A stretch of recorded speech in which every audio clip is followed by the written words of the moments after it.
excited to have you in here, Mr. Ray Myers. Yeah, or DJ Pompey if you're nasty. Yep, DJ Pompey. Pompey.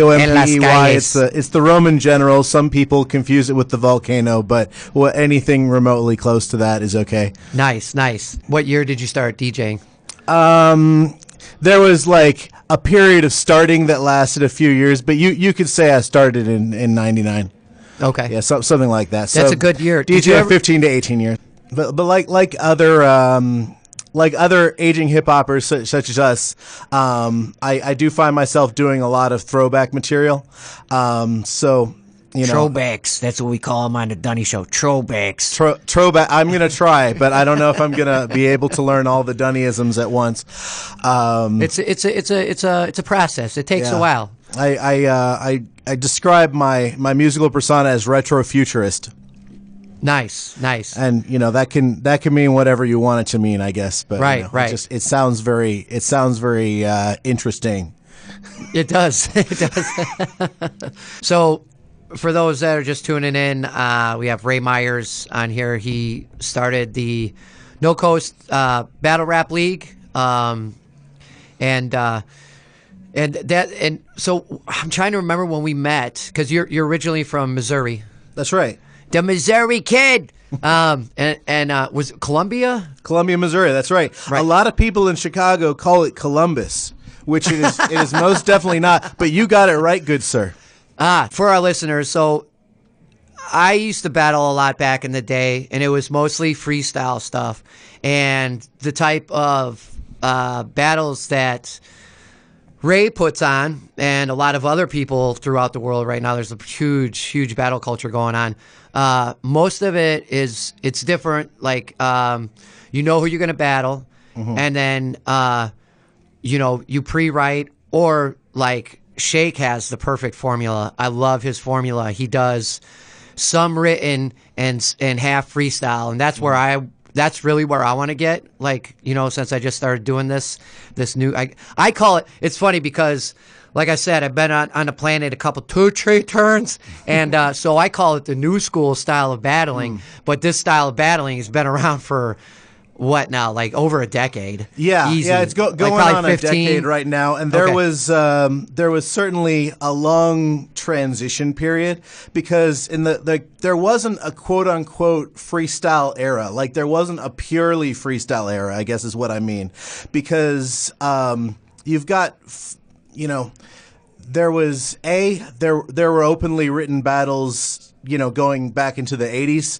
Lord Finesse versus Percy P was a written battle. Percy P. The first, what could be called the first real rap battle to occur was Busy B versus Cool Mo D, where Cool Mo D sort of turned the exhibitionary, like, we're all going to go one time format into like a one-on-one, and actually, win at Busy B. It wasn't supposed to be them, one person versus another directly, but he sort of turned that into that, and so in a sense, Cool Mo D invented battle rap that day, and like 84 or something like that. I'm not getting the year exactly right.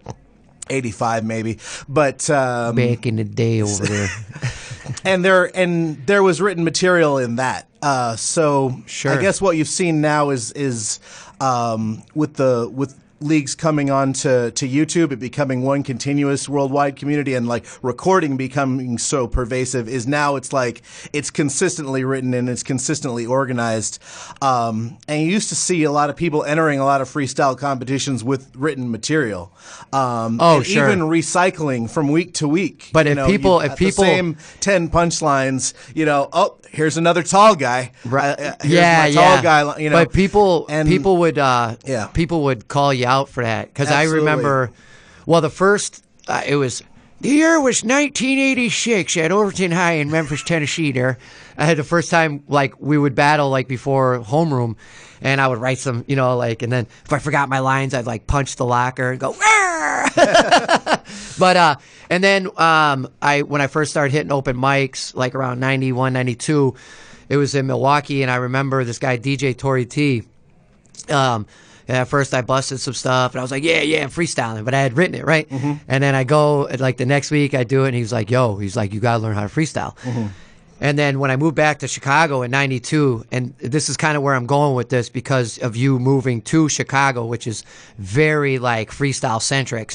I have to say, especially like North Side, I think that's very true. Yeah. I mean, which is one of the cool things about Chicago. Like me growing up as an MC, I always loved that I was challenged, and people were like, "Yo, yeah, if you say you're freestyling, like make sure you're freestyling." And as an MC, not a rapper, and for those that don't know the difference, like where MCs is like, it's more of a full range, I guess, than anybody. Like a little kid can like rap, like write down words that like rhyme with one another, right? But like an MC, and I do think you're an MC. I've seen you freestyle as well, and I love your written stuff. Thank you. But so how was that with you moving here? Did you feel like was there some push against it? There were certainly moments of culture clash. So like as I see it, once you start recording things and playing them back, like it's more suited to just like, I want to hear the best thoughts that someone has. And to me, I either want to see a pure freestyle battle where they're both actually improvising and you have to do special things with the format in order to really enforce that, or I want to see all out, like you've got a month and this person's social media account, like go to town, like whatever, whether you want to just exhibitionarily do, whatever kinds of crazy wordplay you can think of, or flip the person's name, or whether you want to make some deep philosophical point about what you think they represent, like go to town, and I think that really is very interesting and rewatchable. And that's why when I came to Chicago and there was, in my view, there was no consistent battle scene operating in town, in the actual city limits. Now there's, in Chicagoland, there's a couple of leagues operating, especially Gorilla, which is very significant. But the people on the the North Side hip hop scene that I was hanging out with, they were not remotely aware of it, and a lot of them weren't aware of modern battle rap. Even people who had been, who were rappers themselves and maybe were like their songs all sound like battle rap, whatever. But they're not really. They're not really watching what's happening now. And what's so cool too is that what I noticed too about the new school battle, and I know because from talking with Q-Pac and Orlando Coolidge, is that the No Coast Battle League is just awesome vibe, like really, like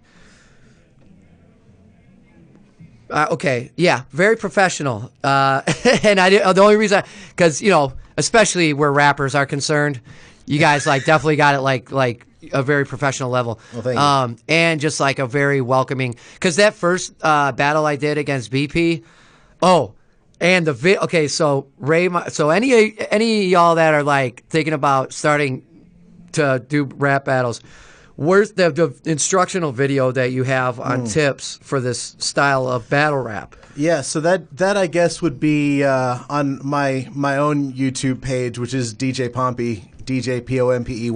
The Battle League at large is No Coast Raps. Mainly we live on YouTube, but you can also find No Coast Raps on Twitter and Facebook and so on and so forth.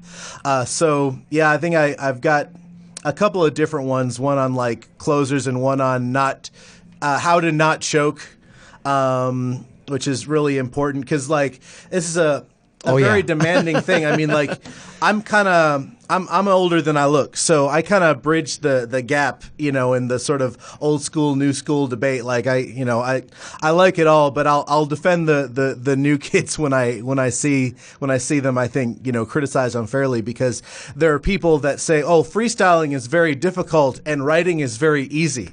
And that's so silly. And these same people always talk about they want to see more lyricism in hip hop. Right. They listen to the radio. They're not being wordy enough, And I fully agree. And then the main proponents of writing intricately, they turn around and attack because on Tuesday now they think writing is easy. And well, no, writing well is very difficult. Just as freestyling well is, definitely, and freestyling poorly is easy. right, and memorizing is also very difficult. Because for a long time I hated on this new school of style, and then I started, it was just like the desire to battle was like more and more, and then I started like, talking to cats like you, and I'm like, I think they got a point, and now I'm like, yeah, this definitely is a legit art form and style. Mm-hmm. And that's the thing too. A lot of people like you get a lot of like the old school heads or whatever, you hear like, oh, there's no good hip hop these days, and it's like, okay, so because you turn on mainstream radio and the rap mm-hmm. music that they're playing on there is garbage, which mm-hmm. it is. You just give up at that and then just hate on everything else. Yeah. Like, you lazy son. Like, and if you got that much love for hip hop culture, you would put in a little work to find out about some of the underground and some of the, mm-hmm. and see what some of the new school people are doing and check out the styles and give it a chance, So I feel you. I'm right there with you. Absolutely. When I was 16, I would go, whether I was digging at the record store or I didn't have a player yet, but digging at the CD store, or I was going on Napster and downloading, anything I could find with a particular keyword. I would maybe listen to 40 or 50 songs, find one thing that I liked, and like, oh, wow, Blueprint's really cool, or Atmosphere, or Raekwon, like, this is really cool. Let me find out more about that. And to get that, I spent hours and then I find that one thing that I would really get into. But, we're all a little older and more tired now. And now we listen to two things and we're like, music. It's over. Right, yeah. They stopped making music, guys. Sorry, yeah. Yeah, I know, it's crazy. And I really appreciate, working with the league. Everyone's been really cool. And, and then people from the league in St. Louis, when I was doing a tour, that I can't say the name of, in November, December, when I went through St. Louis. But a lot of them cats came out, to support the show, which was really cool. And because of some words that are used in it, or it's hard to pronounce, or the Christmas tour. Yeah. Oh. It's the Feliz Navidad P*TOS oh, tour. Right, yes, I remember that one. Yes. Yeah. So, but yeah, it was cool. They all came out, and what's another thing that I've noticed too about I don't see as many fights in the new school stuff, which is awesome. Maybe I haven't been to enough, mm-hmm. but because I know there's one kid that's a Crip, like in St. Louis or whatever. I'm not sure who he is, and probably we shouldn't say his name, even if you do know. But and his Crip homies always come with him. I've been in 2 battles down there, and they're all, you know what I mean. Everyone's chill, it's respected and recognized that it's a lyrical spar that mm-hmm. goes on right there, and that's where it's left at, you know what I mean? Which is awesome to see, because, I don't know, back in the day, people get butthurt and, you know what I mean, mm-hmm. wait for people outside, or just, it would just break out, inside the club. So it's awesome to see, because, first time when I was battling Artem in St. Mm-hmm. Louis, and that kid was battling too, and he had, he had some goons with him, you know what I'm saying? And I was like, it's not gonna, you know what I'm saying? It's not gonna pop off up in here or what, But it was all gravy. It was cool. We started throwing events in 2009, and I don't know exactly how many there have been across the various cities, many dozens. So, probably less than 100. But yeah, in many dozens of events, we haven't had an actual fight at one. there have been like a couple of tense situations that were close to that. None of them actually involving the performers. Like it's always drunks, of course, and you always got drunks. Yeah. But that said, there have been some, because everything is videotaped. There have certainly been some situations in battle rap at large where something broke out, and because you're filming it now that like goes semi-viral or whatever, right. And now people have got to have like these ridiculous conversations where they might try to defend the person who they were keeping it real or whatever by bringing fists to a word fight, and I think it's really unfortunate. The hyper masculine, Definitely. keeping it real element, like that has broken, not just battling, but that has broken up so many hip hop scenes across so many cities, Sure. and been responsible for loss of losing venues and places that are just like, we won't book hip hop because we're concerned that this element might happen, whether or not there's a racial undertone to them jumping to that conclusion. Like it really fights at shows like damage the scene regardless. We take that very seriously. Definitely. Keep that dummy stuff in the alleys. But the only thing that bothers me about the battle rap scene is the homophobia. Mm-hmm. So whack. It's so whack. And I got bars for that. You know what I'm saying? Mm-hmm. I actually criticized that in the first battle I ever did. Nice. Yeah, it's just and dumb. in 30, there's a particular homophobic word that starts with F that is a staple of almost every battle rapper, it seems, especially like on the West Coast. And on 30 battles, LA for sure. I can't say that I'm like a huge contributor to the world culture for this one thing, but like I've made a point of not using that word in 30 battles. So yeah, and I think calling people out for it, like just like let them know, like, yo, you're stupid, like, and like you were just pointing out, like the women don't get treated great in rap culture or entertainment at large, really, either. But that is something that bothers me as well. And battle culture, I think, plays to the baser instincts sometimes. It's a thing I'm not proud of, but No Coast has at least tried to we're trying to be a more welcoming environment across the board. Definitely. And I like that Rocio co-hosts the events. She's great. She's a really cool person and like brings some good energy, Mm-hmm. because I just don't really want to engage with a bunch of knuckleheads.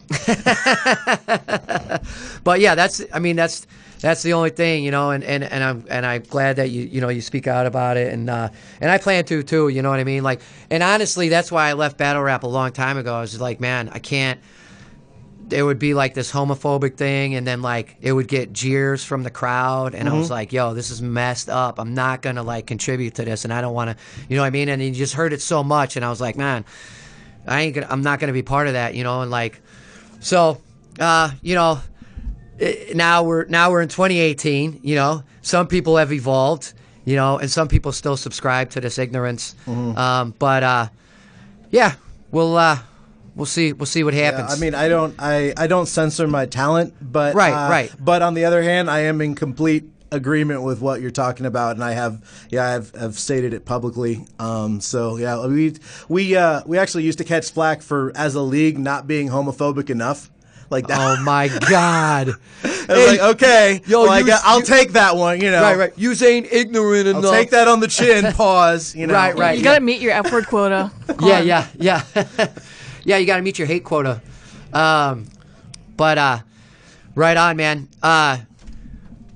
Well, thanks, Ray, man. It was great having you on here. I'm looking forward to checking out that battle, and I'm looking forward to battling some more. And yeah, it was. Thank you so much for coming on the Dunny Show. Really appreciate it. Yeah, thanks for having me. And appreciate what you've been bringing to Chicago, and with throwing these battles and throughout the Midwest. Also, shout out to Shake and Rocio if you're listening down there in St. Louis, and the other No Coast heads. Yeah, I think Kelly Betts is listening. Nice, awesome. And thanks DJ Wu for holding it down. Y'all been listening to the Dunny Show. We're here every Sunday, 2 to 3 in the afternoon.